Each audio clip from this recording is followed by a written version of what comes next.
to another episode of Back to the Batcave, revisiting Batman the Animated Series. As always, I'm your host, Adam, and with me is my co-host, Josh. Josh, how's it going? Oh, it's going great, Adam. I've had a very eventful week, so I'm excited to sit down with you here and talk about these episodes. Awesome. It's always a good time sitting back and enjoying and revisiting, in our case, Batman the Animated Series. When we left off, well, based on our first episode, viewers and listeners will know that we are going in a special fan-edited order to watch this show. So it's really giving us a new perspective on the show, a new look at it with kind of a fresh pair of eyes. So before we dive into the episodes that we're going to talk about today, what's it been like now that we're 4 episodes deep, watching the show in this manner for you? You know, it's been really great, actually. I think that it feels, it's funny, it feels more like a serialized TV show. Even though that these are individual stories, there's events that happen that make you feel like, wow, these are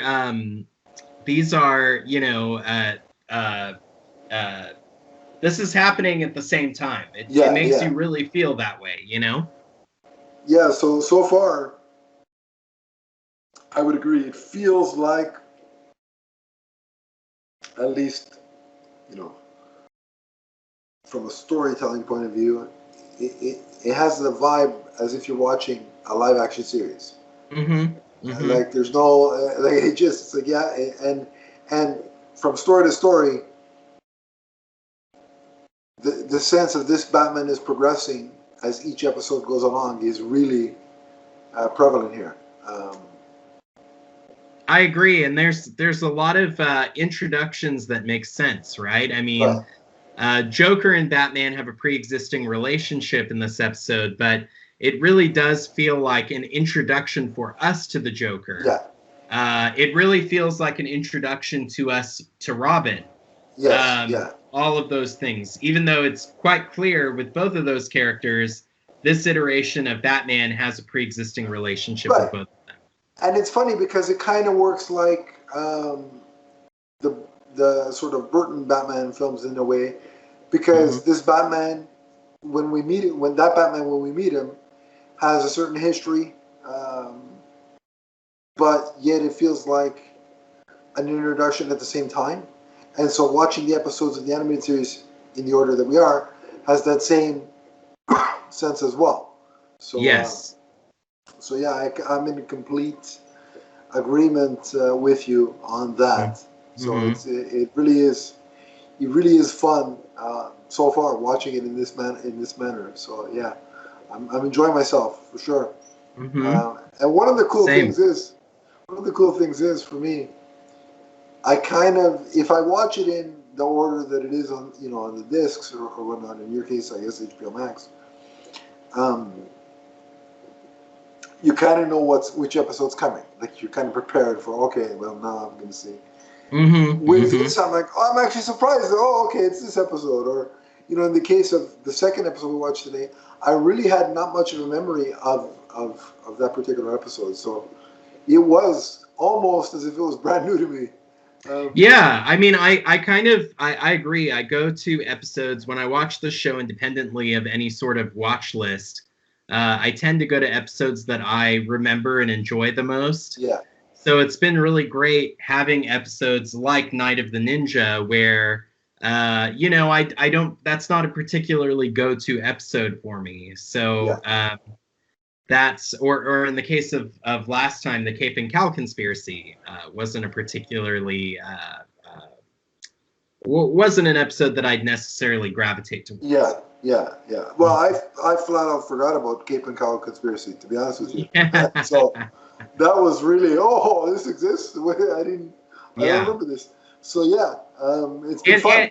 And in addition to that, Adam, I feel like a lot of and this I'm sure this will be a recurring theme with a lot of these episodes that we aren't that familiar with from being kids. You kind of gain new appreciation for them as adults. Yeah, you know, it's true. It's true. So for example, the Cape and Cal conspiracy is the episode that kind of has stuck with me over the last month.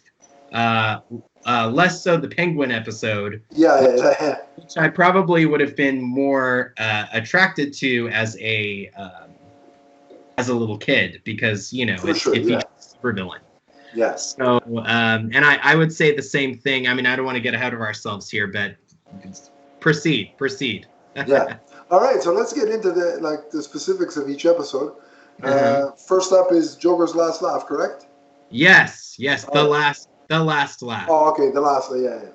I'm sure there was a comic titled Joker's Last Laugh, and that's where I'm equating the two. But yeah, give us a brief summation of what happens in this episode. Yeah, sure. So basically what happens is it's April Fool's Day in Gotham, and there's a large green garbage truck that is emitting gas across Gotham City and turning people into raving lunatics, including Alfred.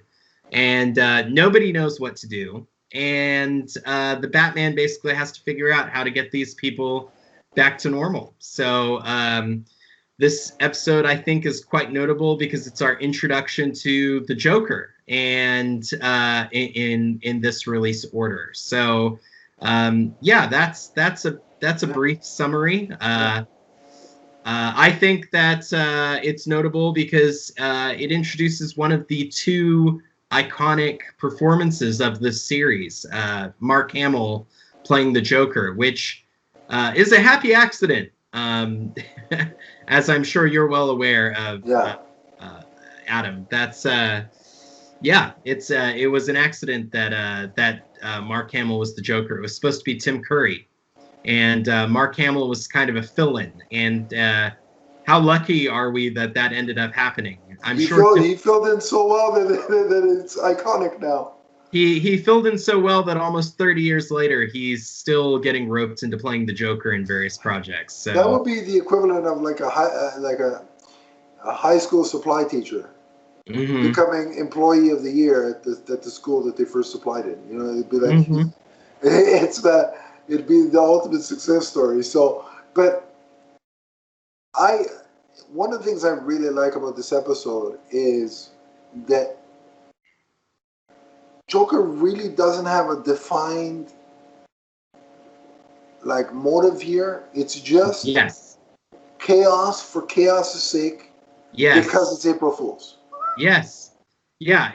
What I loved about this episode is that it's an episode that could only be done in a 20-minute animation form, right? You probably couldn't tell this story in a film form. I mean, the Joker doesn't have enough motivation. It's not epic enough. You're right. It's April Fool's Day, so the Joker wants to pull a mass prank on Gotham City. Yeah. That results in a bunch of people going and staying insane and potentially dying at the end. Yeah. Although they don't get quite that graphic in the show. Yeah, well, of course. They still have to keep it tame enough for children. Yeah. But I mean, like you see, people are rioting in the streets. Mm-hmm. And sure, Joker takes advantage of that by he robs some jewelry store. But it's not like I'm gonna do this so I have easier access to the jewelry store. It was just it's April Fool's. I want to have some fun. Let's infect everybody with laughing gas and see what happens.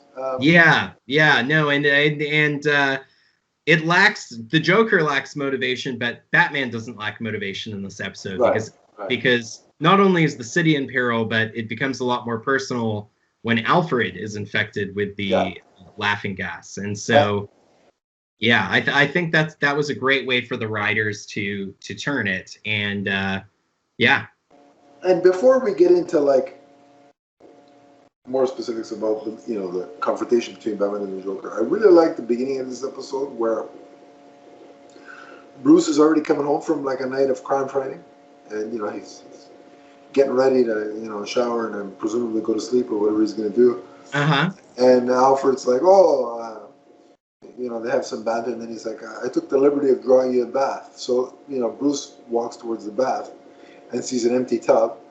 And he's like, Alfred, what gives? He's like, well, I told you I drew you a bath, and Alfred pulls out a picture of a bath as an April Fool's joke. I thought that was hilarious. It was one of the funniest things, and it's the dry, droll humor of Alfred that really, like, you know, it's true in live action that you know, one of the success of a Batman movie hinges on the relationship of Batman and Alfred and their banter. And I think that's true of the animated series as well. Yeah. Oh, absolutely. 100%. And we see examples of that through various live action interpretations of the Batman. You know, Michael Goh had a couple of really funny zingers. The most prominent one I can recall is when he doesn't necessarily deliver the zinger himself, but it's you know, he kind of lays up Batman, and it's like, "Can I pack you a sandwich, sir?" And Batman says, "I'll get drive-through," and then drives off. You know, that was a classic. That was a classic back in '95.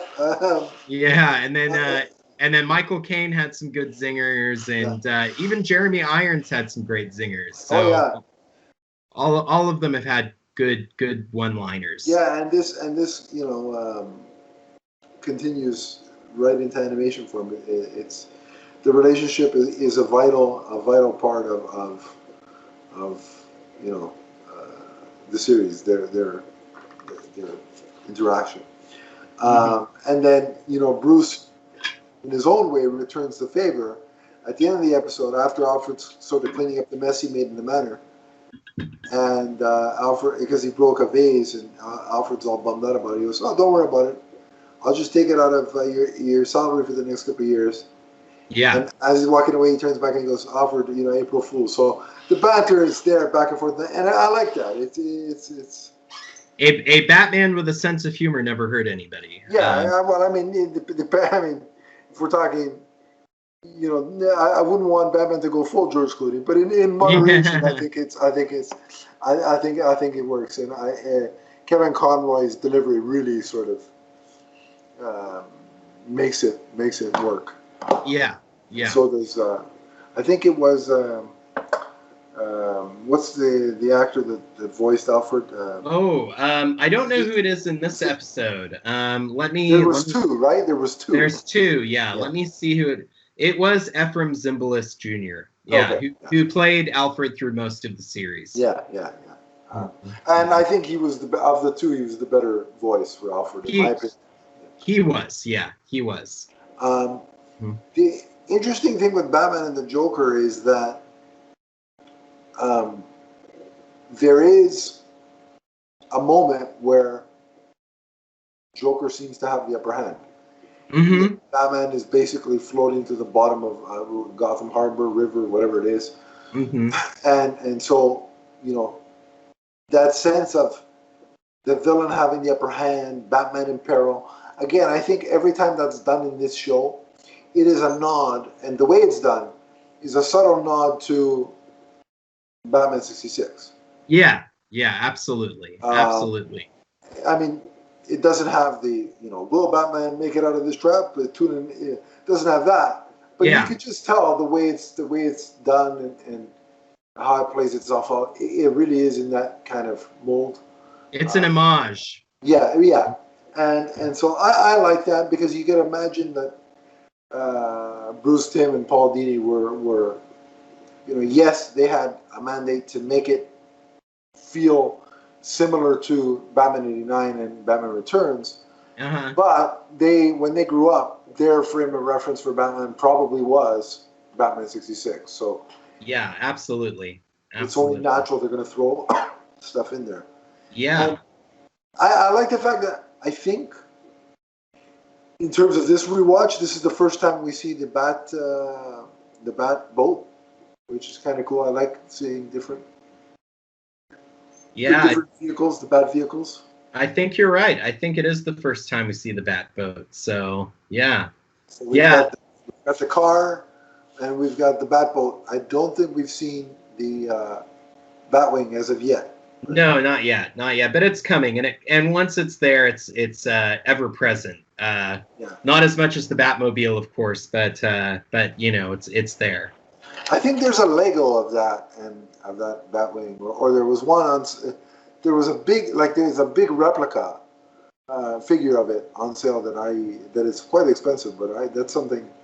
At some point, if I could get my hands on that, that'd be great. That would be quite enjoyable. I know somebody that has that. Oh, interesting. And it's quite something to behold. The size of it is quite crazy. Yeah. But I want to call out two really quick things about this. Go ahead. First thing is, I want to give props to Shirley Walker. I really felt like this episode, in terms of our watch, its production number is number 4. We're watching it number 3. But fourth episode produced, and I really feel like Shirley Walker did a great job of taking the essence of the Danny Elfman score and doing something a little bit different. There was that kind of like, I don't know, I don't know how to describe it, almost like 70s kind of like crime movie kind of da da da da da at the beginning. Da da da da da da da da da da da. It was like it was very different from Batman and Batman Returns. So I really appreciated that. I noticed it, and it was well done. The other thing that I want to call out, and obviously this all can be discussion, is Mark Hamill's performance as the Joker. Mark Hamill is just slides into this role, and the other funny part of it too is I think that Mark Hamill's doing a couple other voices in this. Yeah, he did the truck driver at the beginning. I could tell that was. And you know what's funny is that. Well, I want to touch on both of the things you talked about. Adam, really quick. I should note that I'm wearing a Star Wars shirt because we are recording this on May the 4th, and we are talking about Luke Skywalker here. So that's I mean, it's very apropos. It's very very well. I don't know if you planned that, but here we are. It's well done. Well done if you did. But in terms of what you said with the music, because that beat that you mentioned, where it starts off with that beat and then it morphs into the Danny Elfman theme a bit. Mm-hmm. It's almost as if she's because you hear that beat for the Joker's intro theme at the beginning. So it's almost like I like the way she melds the Batman and Joker themes together. And how like one seeps into the other. It's kind of like that the push and pull of Batman and Joker's adversarial relationship is kind of felt through the music. So that's a good call. I like that you bring that up. And then with Mark Hamill, I mean, it's funny because whenever he's the Joker, I kind of just hear the Joker. Like I don't. Whenever I know who it is, but it's not like I'm watching and thinking, well, there's Luke Skywalker doing the voice of the Joker. It just becomes the Joker. You know what I mean? Yeah. And totally. he just disappears into the Joker role. I'll never forget one time watching. He did it may have been one of the Star Wars celebrations, where there's a video where he's having a conversation between Luke Skywalker and the Joker, and he's doing both voices or both performances, and it's a hell of a thing to watch. Oh, I need to look that up. I've never seen that before. It's something else. The final battle between Batman and the Joker in this, again, it's got a little bit of, Batman 66 and Batman 89 flavor, in the sense that, Batman's hopping on these large props, that you'd only find, you'd think, in a 60s show. Like the conveyor belt is exceedingly large, and it looks like the rudders of the machinery he's hopping on, and so it all feels very 66. But then when they're on the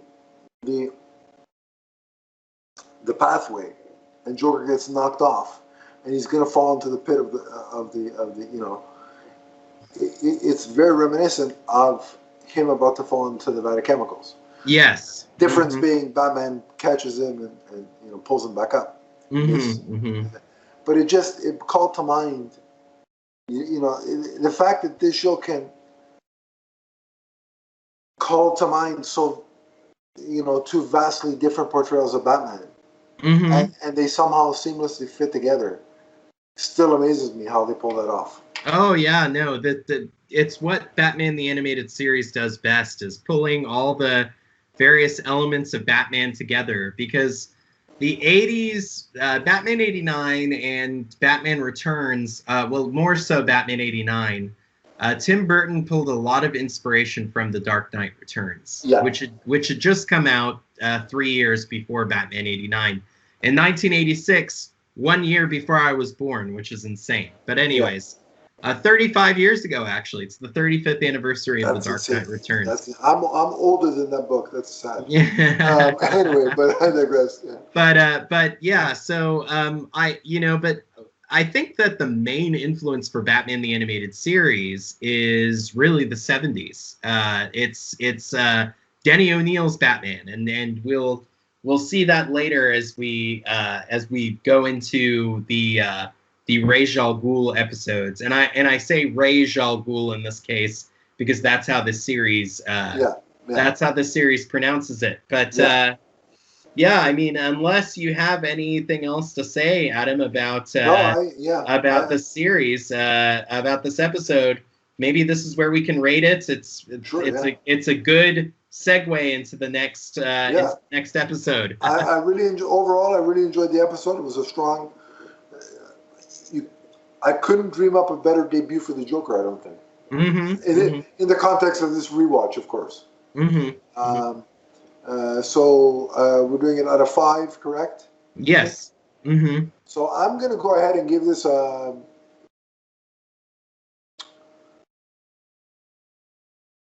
I'll throw it out. My first 5. I love this episode. Yeah. I agree.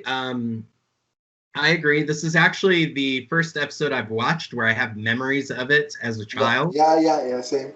I remember this episode as a kid, and I love this episode as well. I think that Shirley Walker's work with the music is terrific. I think that Mark Hamill is terrific as the Joker. Slides right into the role. This is probably his first time recording his lines for the Joker, and it's just so well done. As you say, it's really, they take advantage of the animation format and really deliver a story that they can only tell. So I also give this episode 5 out of 5. Awesome. All right, so on to the 4th episode in our season rewatch. So tell us which episode this is and a little bit about the episode, Josh. Sure. So this is Night of the Ninja. The basic premise is that Bruce Wayne has a break-in at Wayne Cosmetics. A ninja comes in and steals money from the safe. And basically, this is our introduction to Dick Grayson, a.k.a. Robin. And Bruce is training him. And meanwhile, Bruce is kind of going on an interview with the main reporter in Gotham, Summer Gleason. And he's having to face a mysterious force from the past and complete with flashbacks. So that is the episode. And yeah, my general just opening thoughts is Bruce Wayne. Shaken, not stirred. This is very much a James Bond story superimposed over the DC Batman universe and the DCAU. And it's really terrifically done. It gives us kind of a glimpse into Bruce's training. I really enjoyed it. I think that this is a great performance from Kevin Conroy, and an episode again that I don't really remember from being a kid, and probably would have been bored with when I was a kid, but that I found to appreciate that I found to appreciate as an adult. I really liked it. I loved the homages to the 1970s, which is like, if you can't tell, the Silver Age is probably my favorite era of comic books. Yeah. And I love it, and it's a lot of fun. So it was also great to see the introduction of Dick Grayson. I love this version of Robin. I think that it's really strong. It's probably the biggest mass media version of Robin that exists. So those are my opening thoughts. What did you think of this episode, Adam? I really enjoyed it. Like you, I didn't much remember. Like, I didn't have strong memories from it from childhood. I did like the flashback structure and how we did get a little bit of insight into Bruce's training. And I will echo your sentiments in terms of well done to Kevin Conroy, because he did have to change his inflection in his voice. You know, he had to go to 3 levels. Yeah. You know, Batman, Scholarly Batman, Bruce Wayne, Playboy Millionaire when he's with Summer Gleason, and then young Bruce Wayne, or younger Bruce Wayne, during the training flashbacks. I agree with your assessment that it takes a lot from the 70s. Like, it feels like a Silver Age kind of story.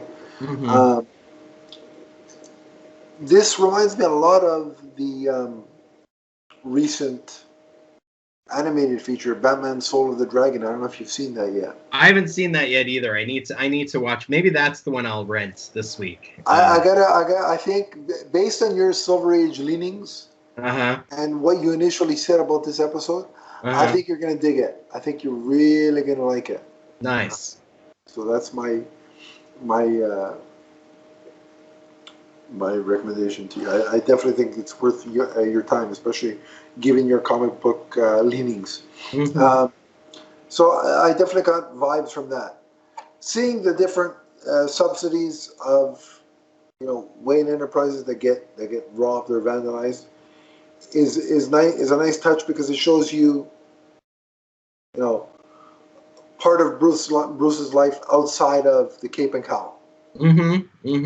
Which in the first 3 episodes you don't really get much. It's Bruce with Alfred, Bruce in the cave, and then Batman kicking butt on the streets of Gotham. Yeah. That's pretty much the range of Batman's life that we've gotten up until this point. So it's nice to see. Also, I'm always a sucker for a good Commissioner Gordon rooftop, you know, police kind of investigation scene. Oh yes, yeah. Especially in this noir kind of context that Batman the Animated Series puts on. So that's great. And I think the villain's motivation for attacking Bruce Wayne, in the sense that, you know, he was a fellow student with Bruce back in Japan, and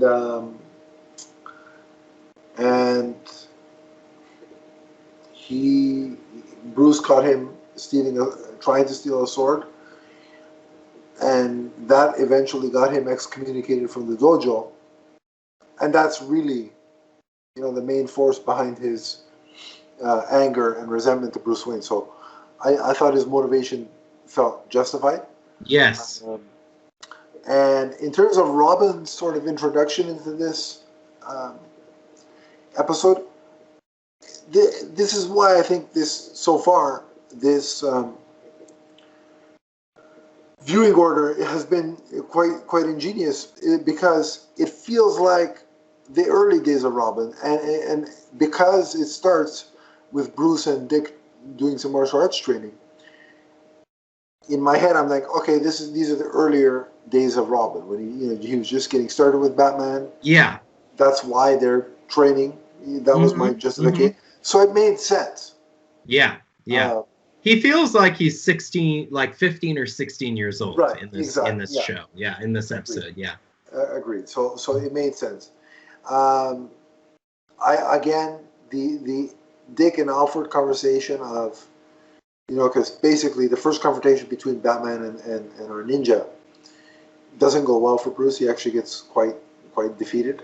Mm-hmm. Robin comes to his rescue to a degree, and well, he comes to his rescue because he doesn't want Summer Gleason to see him fight. So Robin fixes that by unraveling a rug. No, that was before. I'm talking about on the rooftop. Oh, yes. Yeah.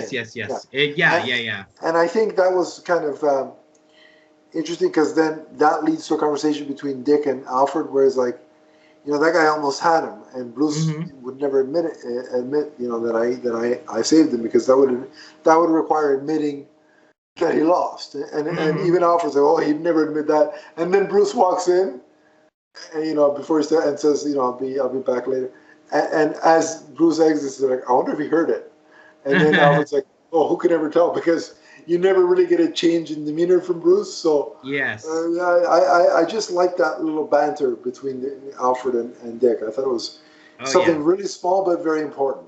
Yeah. And then after Bruce and Summer are captured by the ninja, as you were alluded to, Robin has to step in for the sole purpose of, Bruce is holding back and making himself out to be incapable, because he feels that the minute Summer, sees him go all, Bruce Lee on this ninja, she'll put two and two together that, is Bruce Wayne back? You know what I mean? That there might be the possibility.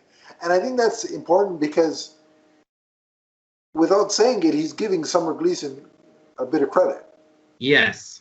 Like it's not that, oh, she's an idiot, she'll never figure it out.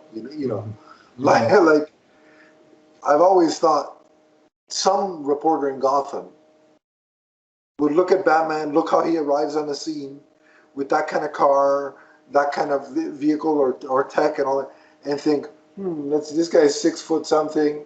Yeah. I mean, Bruce Wayne is 6 foot something. Has the money to at some point you'd imagine in Gotham City that one of the reporters would be wise enough to start putting the pieces together. That's why Grant Morrison was brilliant for making Bruce the benefactor of Batman. That was a good excuse. I didn't necessarily enjoy all of the Batman Inc. kind of characters that bore out of that eventually, but the explanation of I bankroll Batman made sense as a way to throw off further suspicion. So yeah. So no, I like the fact that he gave her enough props to say, I got to disguise my ability here. And then Robin knocks down the drapery, so it obscures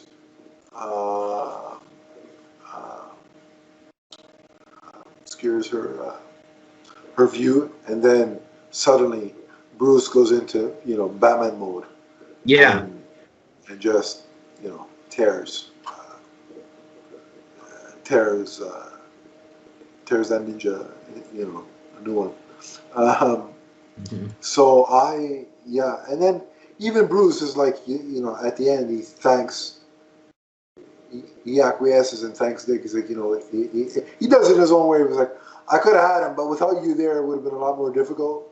Yeah. That's his way of saying thank you, but he does get there in the end. So even in the when looking at the 3 episodes preceding this and then seeing an episode with Robin in it, you see how the presence of Robin, slightly softens Batman. Not to, ridiculous campy degrees, but enough that it's, you start to get a sense of why the character of Robin is so important.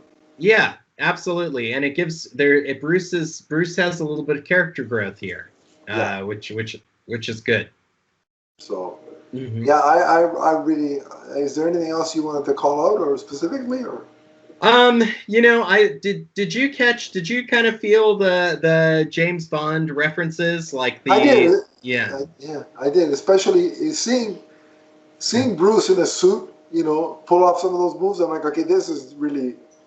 James Bond kind of I was kind of feeling it before, kind of with the story and like the structure of the episode. Yeah. And then when they had Bruce in a tuxedo at the end, I really felt like they were laying it on thick. That this is partially a James Bond homage, you know? Yeah, for sure. Yeah. Yeah. And there is some of that within the Bruce Wayne character.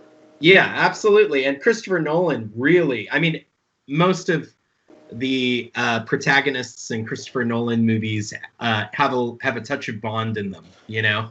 Yeah, how that guy hasn't directed a Bond movie yet is beyond me.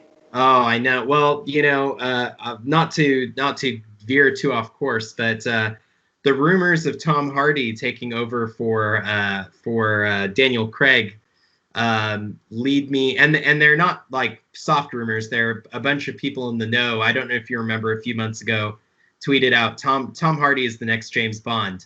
Yeah. And if that's true, I think it's an indication that maybe the producers have gotten Nolan to direct a Bond movie. Well, I think it's just a matter of, to be honest with you, I think it's just a matter of time before he steps on in that into that franchise. But I really, you know, as a fan of the again the 60s and 70s Bond movies, I really loved those homages and think that they really work with this character. So I mean, you could even see it in the 60s show, like yeah. Who else but, you know, Bond would have the tech that Batman did in that show?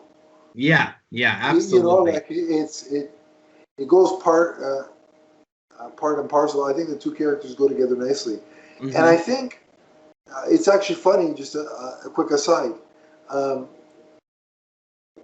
Adam West in a commercial was playing like a Bond spoof, and that's what got him the audition for Batman. Oh, that's interesting. That lots of connections. Also, I don't know who owns the Bond comic rights, but I think that they need to contact DC and do a Batman Bond crossover. I'd love to see it in like the Batman 66 and Bond, and the Connery Bond being that crossover. Yes, like, you know what I mean? Because I love those. I don't know if you've read the Batman 66 meets the Green Hornet. Oh yeah, no. I mean that stuff is just it's gold, right? So, the Bond kind of touches are all over Bruce. Especially, I know Bruce kind of. When did Fleming write Bond? I think it was the late 1950s, if I'm not mistaken. Okay, so Batman came first. Yeah. Yes. Casino Royale. Because Bond is a creature of the Cold War. Yes. So Batman clearly came first. Mm-hmm. But I think later writers like the Denny O'Neills and such really infused some Bond into Batman. Yeah, so Casino Royale was written in 1953. Right, so almost a good chunk of time after Batman had been brought into life in the comic page. About 14 years. 14 years later. Right. But writers in the 70s, I think, clearly infused some Bond into Bruce. Oh yeah. Yeah, absolutely. So the parallels are definitely there. But yeah, overall, I really, really like this episode. I mean, it's got a bit of everything. Like you said, it's got the Bruce Wayne facade. It's got a little bit of Bond. It's got origin, training flashbacks. It's a fantastic episode. I really enjoyed this. Yeah, I am the same. I really enjoyed it. I loved the 70s aesthetic. I loved the introduction of Dick Grayson. I think that Kevin Conroy does an excellent job in this, as always, but particularly so considering he has to play 3 iterations of Bruce. Yeah. So your numerical rating, what would it be? For this one, I'm gonna go. I'm gonna go. Man. I don't really have anything to complain about in this episode, so I'm going to give it a 5 out of 5, actually. Same here. I was kind of looking, I'm like, not that I'm looking not to give these episodes 5s, but there's going to be quite a few 5s, I think, along the course here. You know what? I'll give it. Actually, I'll amend my rating slightly. I'll give it a 4.5 out of 5, and I'll tell you why. Okay. Because I understand the covering Summer Gleason with the carpet thing. I thought that it was a little bit cheesy, and also she can hear everything. So So when he's putting on the scowly Batman voice, which you do hear. Yeah. He can't help himself. I think when he's beating people up, that's his trigger. Yeah. All right. Now comes the voice. So you know what? I think I was going to give it a 5, but your evidence convinced me. The carpet was a little hokey. Yeah. So 4.5 out of 5. I would agree with that. And there was an opportunity, right? I mean, if while Bruce was fighting the ninja, Robin could have swept in and grabbed Summer Gleason and taken her out of the room, like taken her through the roof. That's true, and cleared the room for Bruce. So there was opportunity to do something else. So. Mm-hmm. Yeah, I would. That's fair. So so 4.5 for me as well. But either way, listen, both episodes were fantastic. So yeah. Mm-hmm. Mm-hmm. Yeah, I thought so as well. And great episodes. And so that brings this episode to a close. Next time. I need to find the episodes we're watching. So people who are watching along with us can. I'm never ready for this. We're never ready for the end of the show. Okay. The 2 episodes we are reviewing next week are Prophecy of Doom and The Underdwellers. I remember The Underdwellers. Prophecy of Doom is escaping me. Me too. I kind of feel like I remember it, but. Yeah, I don't remember it, if you know what I mean. Like, I conceptually, can picture it, but I don't really remember it. So I'll be interested to see that one. Right. Perfect. I look forward to revisiting those 2 episodes in the context of our new watch order. Yes. But, in the meantime, Josh, if people want to get a hold of you and continue to talk Batman the Animated Series or Silver Age comic books, where can they do that? Yeah, you can follow me on Twitter at Josh Loves This. That's exactly how it sounds. Josh Loves This, all one word. And you can also watch listen to my podcast, which is called the same, Josh Loves This, where I discuss various things beyond Batman the Animated Series, as much as I love it. Although, Adam, we do have to have you on at some point, maybe once this is all over, and do a full just hour of talking about Batman the Animated Series. Anytime. We'll set it up. Whatever you want to discuss, we'll do it. But I got to give a shout out to your episode with Justin Kowalski about the DC universe. Yeah. Oh, it was great. It was a great discussion. That was really well done. It was a great discussion. I've got an episode coming out with Ryan Haas from Batman on Film, talking about Back to the Future. So that'll be fun. We recorded it 3 weeks ago, but I've been so busy at work, I haven't been able to edit it. So did Super Mario Brothers come up, the movie? Because it did. Yes, okay, it did come up. Throughout the show, and we'll probably have Ryan back to talk about Super Mario Bros. Because I know that's his thing aside from Batman. So I know that he's a fan of that for sure. But and if you want to track me down, it's my Twitter account is at Adam_LeafsFan. We also have a show Twitter handle which is at MMNPDC. That one is just mainly where I post the episodes and the links to the episodes and such. If somebody wants to converse on that one, I'll gladly respond. I have to say, Adam, you and Steven have the greatest DC Comics show of the Commonwealth. Thank you. It is the joining of the Commonwealth nations. The talking DC about Comics Chronicles, you mean the one? Yes, the DC Comics Chronicles. You guys are the greatest fans under the Queen. Yeah. Well, yeah, because Canada and the UK, yeah. Under Her Majesty Queen Elizabeth II. You know, it's fun that we just, I find that not enough shows discuss the comics. You know, be them, because we have the Marvel show as well, be it Marvel or DC.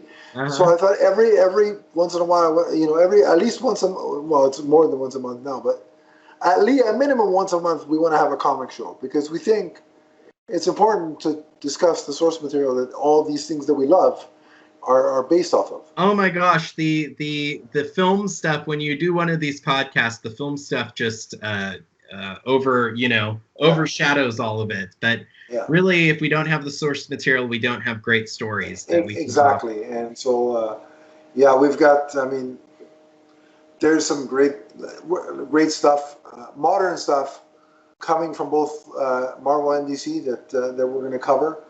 And then we always take a chance to look back, and like on our Green Lantern show, we're looking back at Kyle Rayner's run, for example. Oh, nice. That's fun to do, while at the same time covering the modern day Green Lantern, which stars Jon Stewart. So it's a good balance, and we just, like I said, it's so much fun to talk about the comics, because they're telling some really good stories right now. And I think we have an embarrassment of riches coming with Green Lantern. Yes, we do.